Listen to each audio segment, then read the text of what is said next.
श्री परमात्मने नमः। ओम श्री सत्य गुरुदेवाय नमः। देखिए ये बता रहे भगवान, यह है 13वें अध्याय का 12वां श्लोक कि हे अर्जुन, जो जानने के योग्य है तथा जिनको जानकर मनुष्य परमानंद को प्राप्त होता है उसको अच्छी प्रकार कहूंगा। वो आदि रहित पार ब्रह्म अकथनीय होने से न सत कहा जाता है न ही असत कहा जाता है। कहते जो जानने योग्य है, संसार की कितनी चीजें तुम जानना चाहते हो जबकि वो जानने योग्य नहीं है, तुमको किसी से क्या मतलब। दादा भगवान हमारे यही बताते हैं कि तेरा की कोई क्या कर रहा, क्या कोई बना रहा, कहाँ पर क्या कर रहा, उसकी क्या बुद्धि चल रही, कैसे जोड़ना का, उस तुमको किसी और सब चीजों से कोई जानने की, किसी के बारे में समझने की कोई जरूरत नहीं। जानने योग्य कौन है? एक परमात्मा ही। ज्ञान के उपयुक्त साधनों को मन में निश्चल रूप से धारण करने से धीरे धीरे मनुष्य का चित्त उन भावों से पूर्णता रंजित हो जाता है। ऐसा हो जाने पर मनुष्य को असीम आनंद की प्राप्ति होकर दृढ़ विश्वास हो जाता है। कहते मन में निश्चल रूप से धारण करने से, ये आगे बता चुके हैं ना कि आत्म ज्ञान ही श्रेष्ठ ज्ञान है, तत्व ज्ञान ही अर्थ ज्ञान है। कहते जितना जितना इंसान इसी रंग को रंगता है, इन्हीं साधनों में मन को रमाता है। भगवान का साधन है क्या? भगवान की कीर्तन, भगवान की भक्ति, सत्संग, संतों महात्माओं की जो है संगति, उनके गुणों में अपने गुणों को बढ़ाना। जितना जितना उनके संग में तुम रमोगे, जितना जितना तुम उनके संग रहोगे, उतना ही उतना तुम्हारे अंदर उमंग तरंग बढ़ती जाएगी भगवान की। देख लो, तुम आज ही देख लो कि क्या आज ऐसी तुम्हारी बुद्धि हुई, क्या पहले थी? जब तक तुम संत महात्माओं का संग नहीं किया, कोई प्रेमी के साथ तुम जुड़े नहीं, किसी के साथ तुम लगे नहीं, तब तक ऐसी बुद्धि तुम्हारी बनी कहीं पहले थी जैसी आज है? ये सब कैसे आई हुई? गुरु के भाव से और हमारे साथ संगतों से और सबकी मेहनत से और हमारे जो है मन में प्रेम से। तो ये सब कैसे आया हुआ है? उन्हीं के साधनों को, जितने भी साधन हैं भगवान के भक्तों के पास हैं। कैसे कैसे तुमको अपने मन को विचारना है, कैसे अपनी बुद्धि को लगाना है, संत महात्मा वाणी सुनते सुनाते हुए धीरे धीरे तुम्हारे अंदर कैसे प्रवेश कर जाता है। तो वही बता रहे हैं कि मन में निश्चल रूप से धारण करने से धीरे धीरे मनुष्य का चित्त उन भावों से पूर्णता जो है रंजित हो जाता, माने पूरा वो रंग जाता है। ऐसा हो जाने पर मनुष्य को असीम आनंद की प्राप्ति होकर दृढ़ विश्वास भी हो जाता है कि शरीर इंद्रिया आदि मनुष्य का स्वरूप नहीं है, ये तो नाशवान आभास मात्र है। वास्तव में मनुष्य का स्वरूप नित्य चेतन और अविनाशी आत्मा ही है। कहते जितना जितना तुम इतना सत्संग भजन में रमोगे, जितना जितना तुम लगोगे, उतना ही तुम्हारे अंदर ये सब दृढ़ता आएगी, ये सब तुम जानने लगोगे। तो कहते इसलिए वो जब ऐसे मन में विचार आते हैं तो कोई परेशानी नहीं रहती। वो इसी को जानने की जब कोशिश उसकी रहती है तो भगवान कहते हम उसको जना करके भी छोड़ते हैं। वही जाने ते ही दे जनाई, जाने तुम्हें तुम्हें हो जाए। जो जानना चाहता है उसको भगवान जनवा के छोड़ता, भले को वो बता न पाए ज्ञान को, लेकिन समझ में सबके आता है। इतना हमारा सरल दादा भगवान का ज्ञान है, इतना निर्मल है, जो सबके अंदर कब प्रवेश करता है कोई जान नहीं पाता। संसारी भ्रम के कारण मनुष्य की स्थिति अपने स्वरूप से विचलित हो जाती है। उस स्वरूप को उपलब्ध करने के बाद मनुष्य अपने आप को अविनाशी जान जाता है और विनाशशील वासों को त्याग कर मनुष्य पूर्व जन्म के चक्र से मुक्त हो जाता है। यही उसका अमृत को पा लेना। अमृत माने परमात्मा को पा लेना, जो कभी भी मरने वाला नहीं है।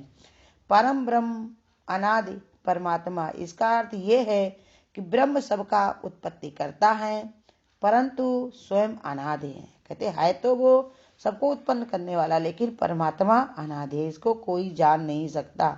ना उसके आदि है ना ही उसका अंत है। ब्रह्म ना सत है ना असत है। सत और असत, सत इसलिए नहीं कहा जा सकता क्योंकि अविनाशी परमात्मा किसी प्रमाण के द्वारा सद सिद्ध नहीं किया जा सकता। अगर कोई दिखाने बैठे, कोई बोलने बैठे तो उसको ऐसे करके नहीं दिखा सकता, क्योंकि वो अविनाशी परमात्मा किसी प्रमाण द्वारा सिद्ध नहीं किया जा सकता। कारण ये है कि वो शक्ति के प्रमाण द्वारा किसी वस्तु के सतरूप में विद्यमानता जानी जाती है। वो शक्ति भी उस परमात्मा की असीम शक्ति का छोटा सा अंश मात्र है। कहते देखो, परमात्मा को कोई जनाया नहीं, दिखाया नहीं जा सकता है। उसके लिए कोई भी जौन है ऐसी चीज नहीं बनी जिससे वो नापा तोला जाए। वो जो उसको दिखाता है वो भी उसका एक अंश मात्र ही है। मनुष्य द्वारा प्रमाणों से जानने में आने वाले होने के कारण भगवान कहते हैं पार ब्रह्म को न सत कहा जाता, न ही उसको असत। असत इसलिए नहीं कहा जा सकता क्योंकि परमात्मा सब कोई हर एक के अंदर ये जानकारी है कि परमात्मा का ही शक्ति से संसार टिका हुआ है। जो वस्तुएं विद्यमान दिखती हैं उसकी विद्यमानता भी उसकी ही असीम सत्ता का छोटा सा अंश है। कहते जो चीज दिखाई पड़ती है, अगर कोई आधार देके दिखा भी दे, कुछ समझा भी कोई दे कि जो भी चीजें चल रही, मनुष्य बिजली को बनाता, बिजली में इतना सारा करंट है, कितने कितने ये कार्य कर रही, तो वो मनुष्य भी भगवान का छोटा सा ही अंश है। इसलिए उदाहरण द्वारा समझाया नहीं जा सकता है। सामान्यतः वो जागृत अवस्था की अनुभूतियों को अवास्तविक समझते हैं। संसार वाले जो छोटी बुद्धि वाले होते हैं तो जो चीज जागृत है उसको दिखा दी जाए उसी को ही वो सत्य मानते हैं। जैसे अर्जुन भी कह रहे हैं शुरू में ही 10वें अध्याय में कि भगवान आप कह रहे हो कि आप ब्रह्म हो, परमात्मा हो, ये सब मेरे ही अंदर है, तो आप हमको दिखाओ भी। स्वरूप में भगवान ने 11वें अध्याय में दिखाया भी। तो कह रहे परंतु स्वप्न में उन अनुभूतियों को लोप हो जाता है, उस समय स्वप्न वास्तविक लगता। कहते हैं जिस समय ऐसे ही समझ लो इसको कि जब तुम सपना देखते हो तो तुम जो सच्चा जो दिन भरे का होता है वो सब कैसे ही भूल जाते हो। स्वप्न में जब इतनी ताकत है तो भगवान ने कहा वो सब चीजों को लुप्त कर देती है। अब वो भगवान ने कहा ये विद्युतता परमात्मा का जो प्रकाश है उसमें कितनी शक्ति होगी, वो तुम्हारी अज्ञानता को लुप्त नहीं करेगी, लेकिन तुम इतना नहीं जानते हो, इसी के कारण कहोगे हम कैसे माने, कैसे देखें। स्वप्न अवस्था में कुछ और रहती है। कहते जागृत अवस्था में इंसान की स्थिति कुछ और रहती है, स्वप्न अवस्था में कुछ और रहती है। प्रकृति में स्थित होने के कारण मनुष्य के लिए संभव नहीं वो निरपेक्ष रूप से ब्रह्म को सत समझे या असत। कहते देखो प्रकृति का बना हमारा शरीर है, अब प्रकृति में ही हम रह रहे हैं, अब व्यवहार के लिए शरीर मिला, शरीर वाले मिले, इसी के कारण ना हम उसको सत कह पाते हैं ना ही असत। सत इसलिए नहीं किसी को हम दिखा नहीं सकते, समझा नहीं सकते, जब बुलाए तो बुला नहीं सकते। अपना अहंकार अगर हो तो भगवान ने कहा कहीं पर भगवान को जो है बुला नहीं सकते। और निर्मल भक्तों ने जिन्होंने अपने मन को निर्मल कर लिया, बिल्कुल शांत कर लिया, भगवान में एक रस कर दिया, तो उन्होंने बुलाया नहीं, फिर भी भगवान दौड़ कर आए। और जो तुम अहंकार से बुलाओगे हम जब चाहे तुम्हें भगवान को बुला लें, जहाँ चाहे उनको खड़ा कर दे, जैसा चाहे उनसे करवा ले, तो भगवान ने बताया वो तुमको दिखाई नहीं पड़ेगा। अवसत इसलिए नहीं कर पाते कि परमात्मा की ही प्रकृति से सब कुछ बना हुआ है। कभी तो परमात्मा को सत और असत दोनों ही कहा जा सकता है। यहाँ पर यह कहा गया है कि सत है और असत ना असत है। इसका कारण यह है कि परमात्मा की ओर लक्ष्य करने से ये दोनों ही मार्ग समझे जाते हैं। कह रहे जब तुम भगवान की ओर तुम अपना लक्ष्य बनाओगे, भगवान को समझने की, जानने की, अनुभव करने का अपना विचार बनाओगे, तो जो कुछ दिख रहा है वो सब परमात्मा ही परमात्मा है। दूसरी ओर जो कुछ इंद्रियों द्वारा ग्रहण हो रहा परमात्मा उससे बहुत ही दूर है। जहां लव जाई गो गोचर भाई, वहां लव माया जानो भाई। जहां जो चीज तुमको दिखाई पड़ती है वो भगवान ने बताया वो परमात्मा नहीं है, और जो दिखाई नहीं पड़ती वही परमात्मा है। तो इसलिए बताया परमात्मा उससे अतीत है। ये दोनों ही बातें एक परमात्मा की ओर लक्ष्य करती हैं। इनमें से पहली बात विधि मुख से कही गई बताई जाती है और दूसरी बात निषेध मुख से कही जाती है।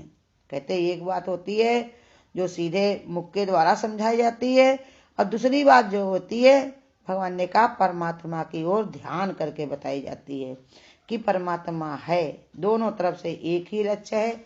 अगर परमात्मा नहीं होता तो कैसे सब कार्य होते, ये धरती कैसे टिकी रहती। इसलिए ये भगवान ने कहा कह नहीं सकते हो कि परमात्मा नहीं है। अब अगर किसी पदार्थ में सकारात्मक भाव से प्रतिपादन की ओर विधि मुख से निर्देशन कहते हैं तो नकारात्मक भाव से लक्षित करने को निषेध मुख से कहा जाता है। कहते गुरु बताते थे कि अगर तुम कहो कि भगवान है तो है, अगर तुम कहते हो नहीं है तो नहीं भी। तुम्हारा ही भाव ही तुमको भगवान के पास ले जाता, तुम्हारा ही भाव तुम्हें भगवान से दूर करता। देखो संत महात्मा लोग भगवान को ही देख करके समाधि लगा लेते हैं, आरती करते, पूजा करते, लेकिन वही चोर भगवान को न जान करके मंदिर से ही चुरा ले जाते हैं, चोरी डकैती डाल देते हैं, लोगों का गला काट देते हैं। कैसे? वो कहते इसके अंदर भगवान नहीं है। जिसका जैसे भाव रहता वैसे ही भगवान ने कहा उसकी प्रधानता रहती। हाँ, ये होता है कि अगर हम संतों का संग करते हैं, भगवान के भक्तों का संग करते हैं, हरि नाम को सुनते हैं, तो धीरे धीरे ये परमात्मा से हमारी प्रीति बढ़ती है और धीरे धीरे हमारी बात सब समझ में आती है। लेकिन इंसान के पास टाइम नहीं है, सब अपने घर में कितना बढ़िया गुरु कह रहे खा रहे पी रहे सुख भोग ले रहे हैं। कोई नौकरी चाकरी में लगा, कोई रजैया में घुसा है। क्यों? सर्दी बहुत ज़्यादा है, परेशानियां बहुत ज़्यादा हैं, आराम हमको करनी है, बीमारियां बहुत ज़्यादा हैं, इतना ज़्यादा बीमारी फैली हुई है। तो भगवान ने कहा इसलिए वो अपने लिए सुख ढूंढते हैं इसी के कारण।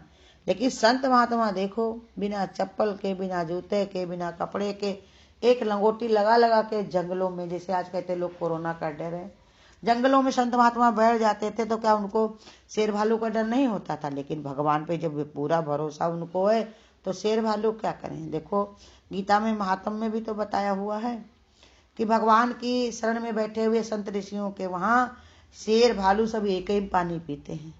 इंसान इतना डरता है कि ये न हो जाए, वो न हो जाए। गुरु कहते कैसे हो जाएगा? जब तक तुम्हारे भाग में नहीं है कोई तुमको कुछ करने वाला नहीं है। जब तुम्हारे तकदीर में तो तुम्हें कोई बचाने वाला नहीं। तुम घर में बाहर से भाग करके आ जाओगे, तुम्हारे घर के अंदर ठोकर लगेगी, उसी में ढेर हो जाओगे। भगवान ने कहा कोरोना से बच जाओगे तो डेंगू खा जाएगा, डेंगू से बच जाओगे तो बुखार। क्या नहीं, जब समय आया है तो चलना ही है। लेकिन तैयारी कैसी है हमारी? तैयारी का विचार नहीं होता है, तो इसलिए हमको ये सब भय लगता है। भय कोई बात का नहीं, हर जगह भगवान यथायोग में नजदीक बैठा हुआ है। तो इसलिए जो मनुष्य को असीम आनंद की प्राप्ति हो जाती है, जिसको दृढ़ विश्वास हो जाता है, वो शरीर इंद्रियां आज मनुष्य का स्वरूप नहीं है। कहते वो फिर ये स्वरूप नहीं रहता, वो पूर्ण ब्रह्म ही हो जाता है। खाली ये शरीर उसका कैसे होता है? आभास मात्र। जैसे बताया कि लकड़ी आग के संपर्क में जाती है, भले को उसका आकार न परिवर्तन हो, लेकिन वो आग का रूप ले लेती है। ऐसे ही जितना भगवान के संपर्क में जाता है कोई ज्ञान के द्वारा समझा जाता है, उतने उतना वो परमात्मा स्वरूप होता चला जाता है। और जितना जितना उसको भगवान ने कहा दूरी बनती जाती है। तुम छूटे तो हम रूठे, तुम रूठे तो हम छूटे।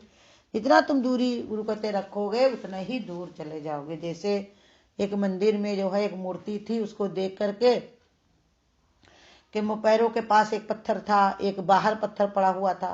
वो दोनों पत्थर उससे बोले मूर्ति से कि सारा संसार आता है और कैसे तुम्हारे ऊपर फूल चढ़ाता है, कैसे तुमको नतमस्तक होता है, और हमारे पर तो सब चप्पल निकालते। दूसरा वाला कहता देखो हमारा कोई इतना आदर नहीं करता। तब मूर्ति कहती देखो भैया, जैसे तुम पर छेनी हथौड़ी चलाई गई उतनी देर उतने में ही तुम छिटक कर बाहर हो गए। दूसरे कहा तुम भी किनारे हट गए। और हमने देखो कितना अपने ऊपर छेनी हथौड़ी चलवाई है, कितना अपने को कटवाया है, कितना मैंने जो है भगवान ने कलाकार के हाथ में लगी रही मूर्तिकार के हाथ में, तब जाके उसने हमको मूर्ति बनाया। आज भी हम खड़े हैं मौन कि संसार आकर के कोई मुझ पर कोई ठंडा पानी डालता, कोई गर्म चलाता, कोई मीठा, कोई नमकीन, कहे कुछ, हम किसी से कुछ भी नहीं कहते। कोई अपना पाप पुण्य हमको समर्पण करके चले जाते, हमको किसी से कोई वास्ता नहीं है। हम तो सबके लिए भलाई के लिए ही प्रार्थना करते हैं, इसलिए ध्यान लगाए हुए खड़े हैं।